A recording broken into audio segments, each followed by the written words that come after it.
Hi friends, ಇವತ್ತು ನಾನು ತೊಂಡೆಕಾಯಿ ಮತ್ತು ಬದನೆಕಾಯಿ ಎಣ್ಗಾಯಿ ಮಸಾಲೆಯ ಒಂದು ರೆಸಿಪಿ ತೋರಿಸ್ತಾ ಇದ್ದೀನಿ. ಮೊದಲಿಗೆ ಇಲ್ಲಿ ಆನಿಯನ್ ಮತ್ತು ತೊಂಡೆಕಾಯಿನ ಈ ಥರ ಕಟ್ ಮಾಡಿ ಇಟ್ಕೊಂಡಿದ್ದೀನಿ.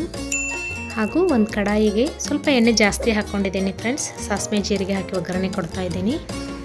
ಈಗ ತೊಂಡೆಕಾಯಿ ಮತ್ತು ಈರುಳ್ಳಿಯನ್ನು ಇದರಲ್ಲಿ ಫ್ರೈ ಮಾಡ್ಕೊಳ್ಬೇಕು. ಈಗ ಅರಿಶಿನ ಪುಡಿ ಹಾಕ್ತಾ ಇದ್ದೀನಿ ಇದರಲ್ಲಿ, ಮತ್ತು ಅಚ್ಚ ಖಾರದ ಪುಡಿ ಹಾಕ್ತಾ ಇದ್ದೀನಿ.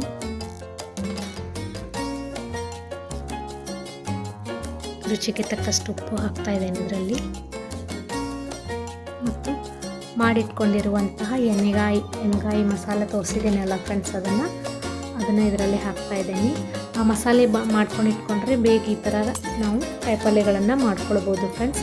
ಇದಕ್ಕೆ ಮತ್ತೊಂದೇನು ಮಸಾಲ ಹಾಕ್ತಾ ಇಲ್ಲ. ಸ್ವಲ್ಪ ಹುಣಸೆಹಣ್ಣು ರಸ ಹಾಕ್ತಾ ಇದ್ದೀನಿ ಮತ್ತು ಬೆಲ್ಲ.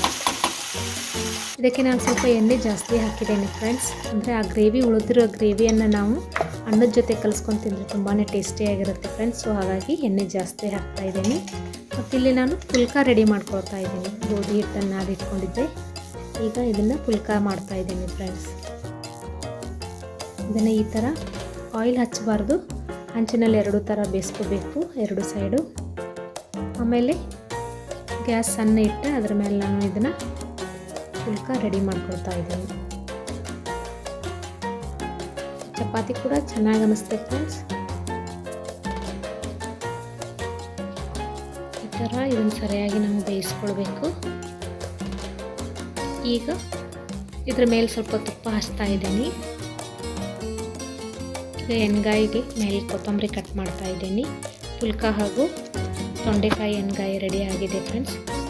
ನೀವು ಒಂದ್ಸಲ ಟ್ರೈ ಮಾಡಿ ನೋಡಿ. Thank you friends.